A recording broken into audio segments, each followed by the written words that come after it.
This actually just happened. A Miami Hurricanes recruiting commit just decided to flip to the worst team in Power 4 football.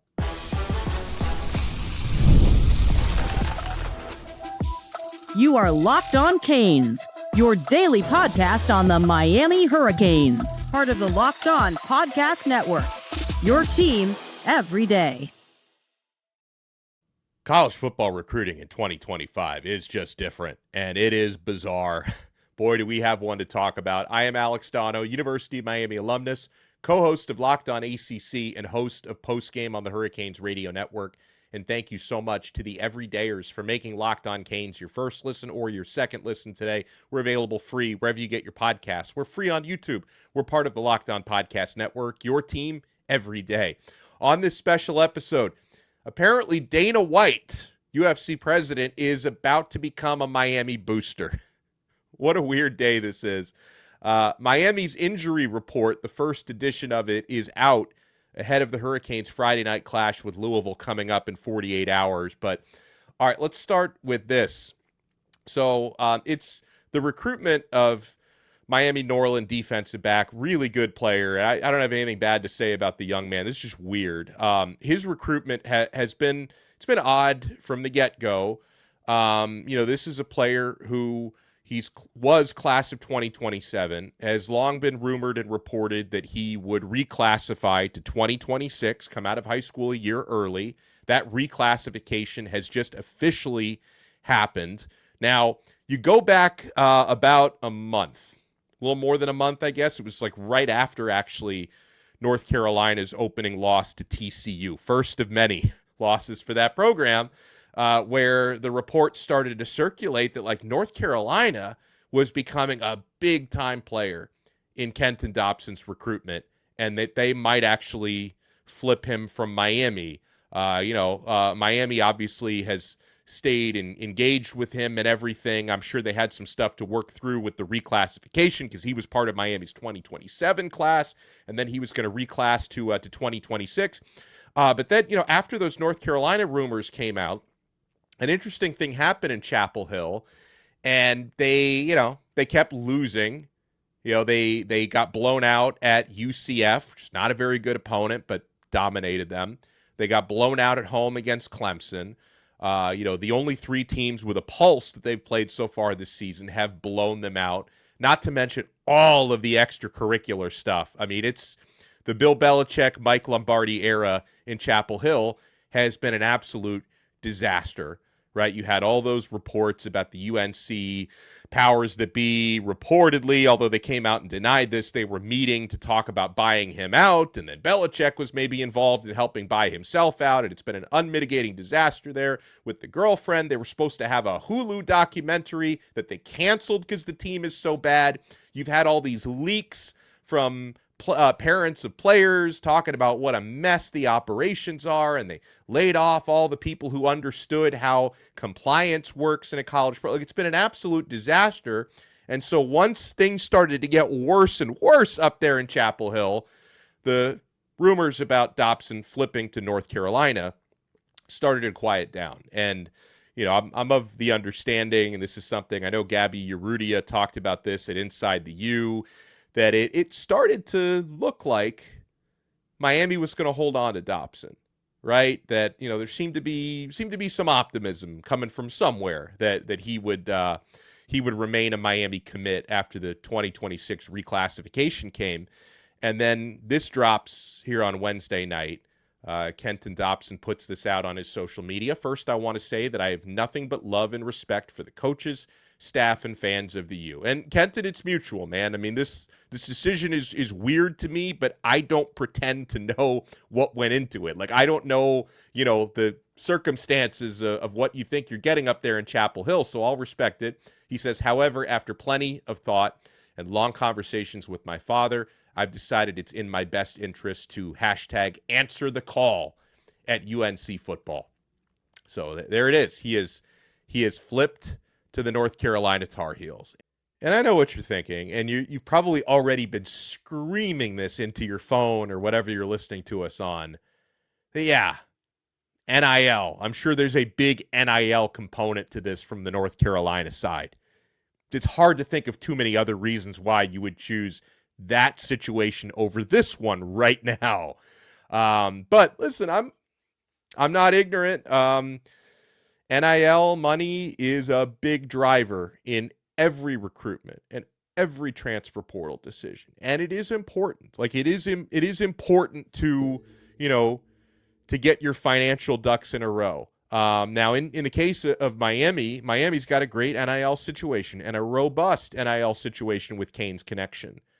I don't know what Miami was offering this player versus what North Carolina was offering this player, but, money is always going to be part of it, but it's got to be just a part of it because still, and this is something Mario Cristobal knows, Dennis Smith, GM at Miami, and the entire staff, they know this, that you've got to be finding players who their vision, their drive, their determination, it aligns with what you're building at Miami. Like you need to find players that fit that culture, that fit that football situation.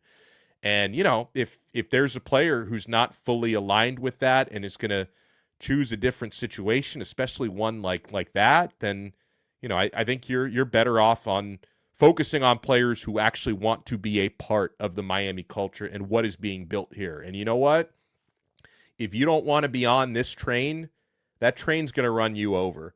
And I think North Carolina is going to be an opponent of Miami next year. We know which way Miami's trajectory is going right now. And I think we have a pretty good idea which trajectory North Carolina football is going right now. So, if a player doesn't want to be part of what's being built here, God bless him, move on to the next.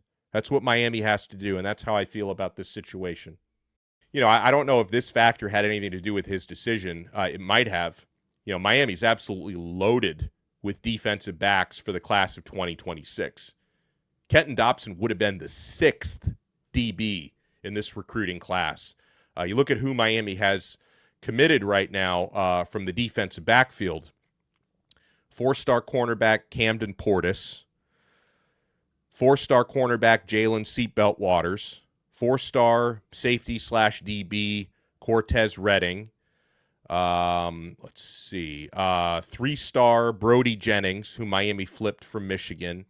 And 3-star corner Jontavius Wyman, who Miami flipped from Georgia. Those are a bunch of really, really talented DBs. And 5 in a class is already a lot. 6 in a class is like an embarrassment of riches. But Dobson has made the somewhat surprising decision. And again, I wouldn't have been that shocked to see him flip, because a lot of times when players reclassify, they end up, maybe choosing a different path. But North Carolina, we'll see if that team wins more than 2 games all year. So what a weird day. But when we come back, we have an injury report to talk about. That is out for Miami. We'll see how the team is looking health-wise leading up to this Friday night game against Louisville. You want to keep it locked right here. I also want to talk about some key players who I think can help decide this game in Miami's favor. We are only getting started on this brand new episode of Locked On Canes. You want to keep it locked.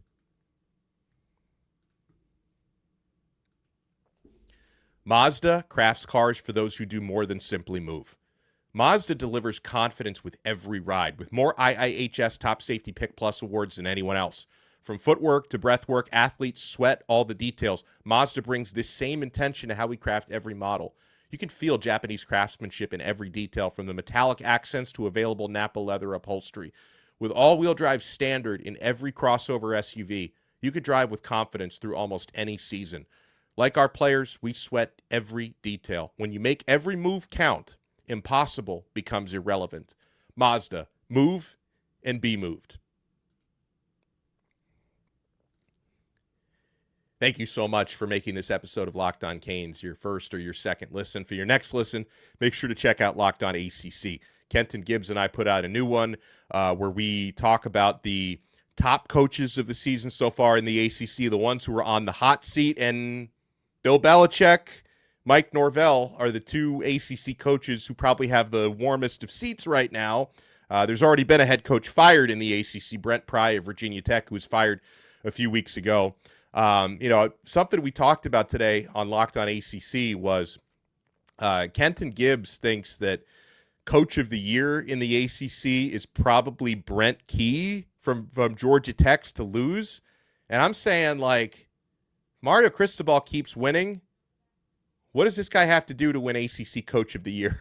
So if you want to check out that discussion, you can check it out on Locked On ACC, available free wherever you get your podcasts and available free on YouTube. All right, so let's take a look here.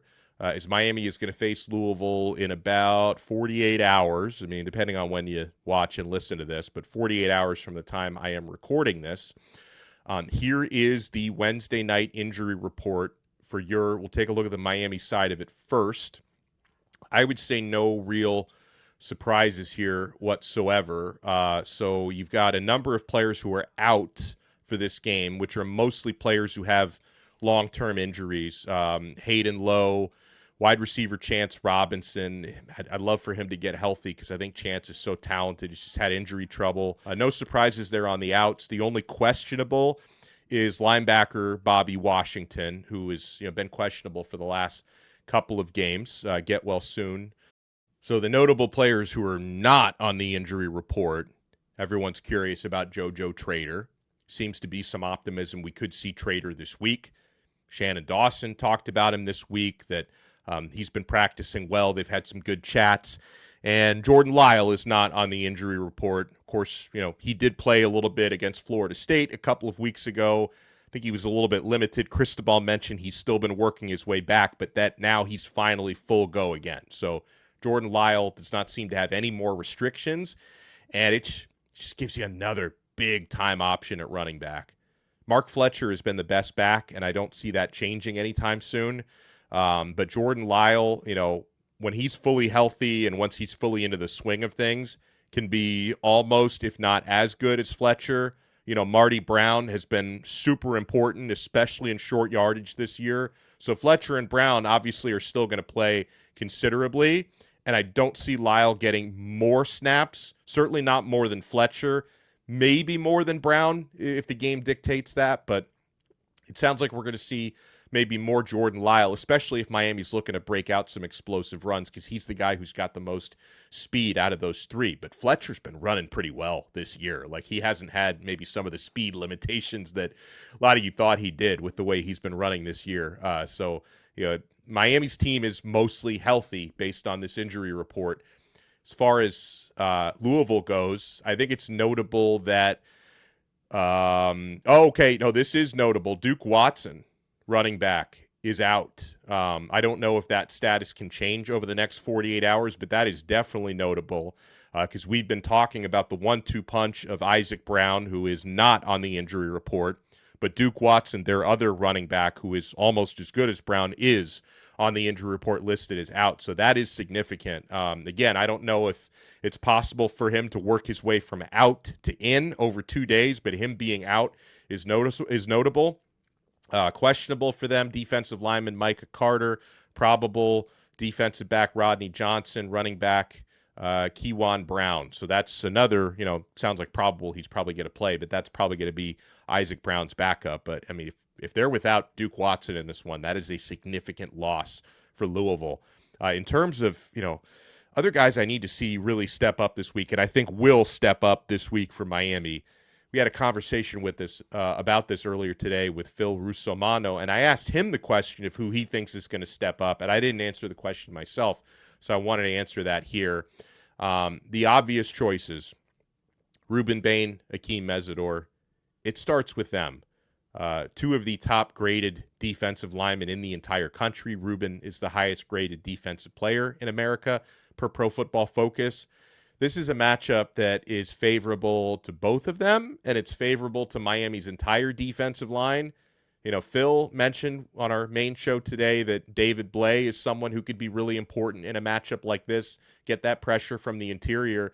But with the way Louisville's offensive line has been struggling to protect their quarterback, you feel like the opportunities are going to be there for Bain and Mesidor. Now, Jeff Brom, offensive mastermind and coach of the Cards, he's had the extra week to think about and prepare for Miami. You would imagine that they're going to try to do some things like a lot of screens, a lot of quick passes to try and just scheme around Miami's pass rush, but, that stuff only works when you're not consistently getting into third downs and obvious passing downs. And when you are in those situations, that's when Ruben Bain and Akeem Mesidor are going to eat you alive. And if Isaac Brown isn't able to get off and have a big game running the football for Louisville, you're going to have Miami's pass rush get the opportunity to pin their ears back and do what they do.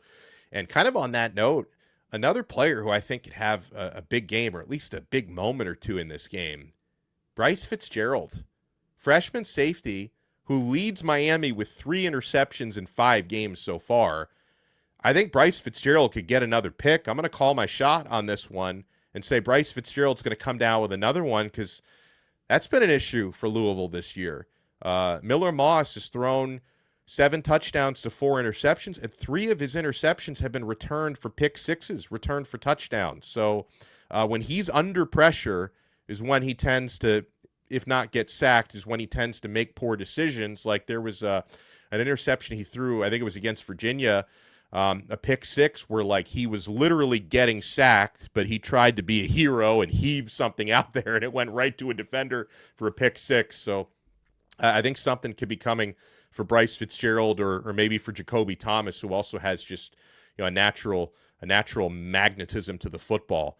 I think this could be a game, because we've started to see this the last couple of weeks where the tight ends have come alive a little bit more in the passing game. I'm going to call the shot and say this is the game when like Elijah Lofton really gets a breakout and makes more plays and maybe scores a touchdown this week. And I'm also going to go with another predictable one, because even though Louisville's passing defense has been effective, now they haven't faced a team like Miami. Their schedule's been, not exactly a murderer's row to this point. But even if your passing defense has graded out well, they're 8th in the country against the pass. Are they going to stop Malachi Toney? I can't see it happening. I'm going to predict another big game for baby Jesus, as they call him. Malachi Toney's going to get loose, which obviously would lend itself to a good game from Carson Beck. So those are some of the players that I think can absolutely step up and make an impact this week. Now, Miami is, despite losing a commit to North Carolina tonight, Miami is in good shape from a recruiting point of view, from an NIL point of view. Canes Connection is doing a great job. And the Hurricanes might be about to get another very wealthy donor into their NIL situation. You want to keep it locked right here. We're not done yet on this brand new episode of Locked On Canes. Most people can't name all of their financial accounts or even what they're worth, whether it's 401ks, properties, or investments. And when you don't have the full picture, you can end up leaving money on the table. That's why there's Monarch Money. It's an all-in-one personal financial tool that brings your entire financial life together in one clean, easy-to-use interface on your laptop or on your phone. Monarch is built for people with busy lives. If you've put off organizing your finances, Monarch is for you. Monarch does the heavy lifting for you. You can link all your accounts in minutes, see clear data visuals, get smart categorization of your spending, and finally feel in control of your money without ever touching a spreadsheet. Do not let financial opportunities slip through the cracks. Use code LOCKEDONCollege at monarchmoney.com in your browser for half off your first year. That's 50% off your first year at monarchmoney.com with code LOCKEDONCollege. Oh, we're also proudly brought to you by Prize Picks. I've been playing Prize Picks since 2021. I have been hooked. It is so much fun. Guys, every day we make decisions, but on Prize Picks, being right can actually get you paid. Do not miss the excitement of this football season with Prize Picks, where it's good to be right. Playing Prize Picks is such a fun, simple way to add more excitement to football. You just pick more or less on player projections, like Josh Allen's passing yards, Saquon Barkley's rushing yards. If you want to pick less on, Dolphin players, Tua's passing touchdowns and stuff with the way the Dolphins have been playing, you're in the game, guys. I love how quick it is. You can make your lineup in under a minute. My favorite part, Prize Picks just added stacks. So if I want to ride with a player, I can select their pass yards, rush yards, and touchdowns all in one lineup. Folks, download the Prize Picks app today and use code LOCKEDONCollege to get $50 in lineups after you play your first $5 lineup. That's code LOCKEDONCollege for $50 in lineups after you play your first $5 lineup. Prize Picks, it's good to be right. Thank you so much for making Locked On Canes your first listen. All right, so we're counting down to Friday night. Miami Hurricanes against the Louisville Cardinals. Hurricanes are 13.5-point favorites. Miami's got every reason to win this game on paper. And I know the team is not focusing on the on-paper stuff. They're not focusing on the praise. They're not focusing on what people like I think or the haters out there or the national. Miami doesn't have too many haters right now, by the way. Most people are understanding there's a really good football team, but they're blocking out all the noise.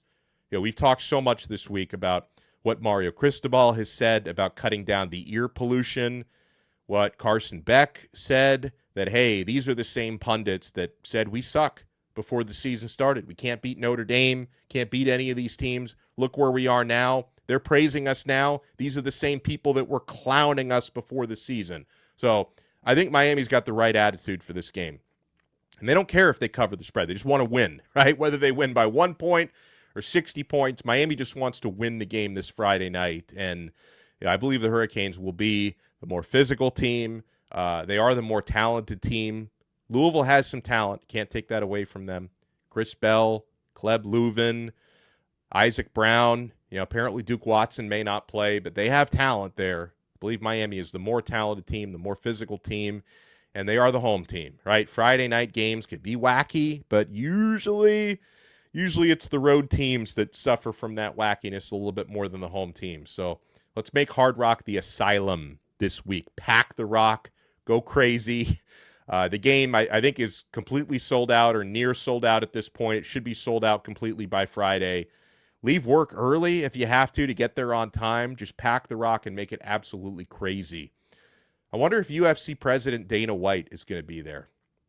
So Dana has become a Miami football fan, right? He confirmed that before the season started. He's got a daughter who attends Miami now. He was moving her into her dorm room right before the season. He was on Pat McAfee. Like, he told Pat he's a Canes fan now. He's a Miami fan. He was at the Notre Dame game, watched Miami win. Obviously Miami has done nothing but win so far this season. And Dana White, who has a net worth of somewhere in the neighborhood of $500 million, which is, it's not quite a billionaire, but that's not bad. It's a few more dollars than I have in my bank account, I will fully admit. He's loaded, Dana.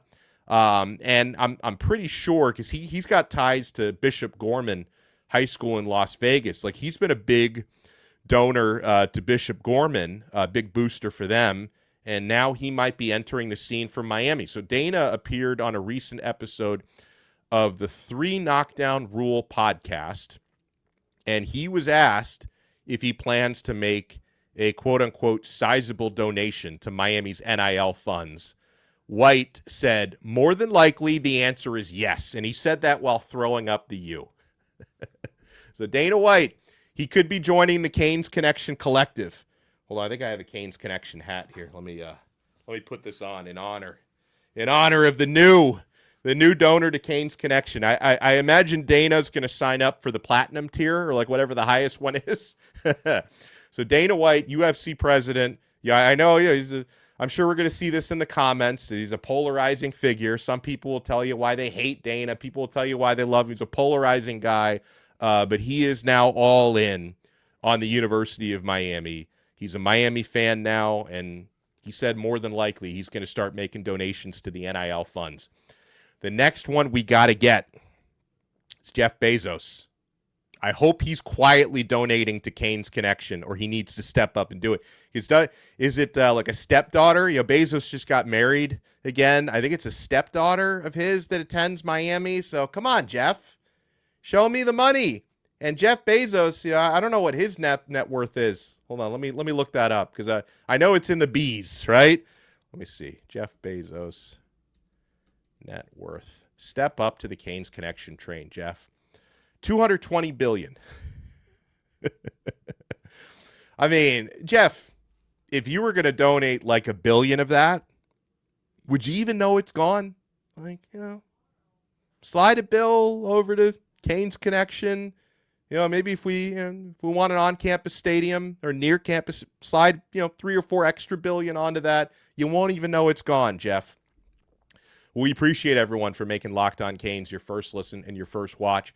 We're available free wherever you get your podcasts, and we will talk to you again tomorrow. We're going to do a crossover tomorrow with Dalton Pence from Locked On Louisville. So we're going to talk all things matchup between Miami Hurricanes and Louisville Cardinals. So we'll see you then on another episode of Locked On Canes. We are part of the awesome Locked On Podcast Network, your team every day.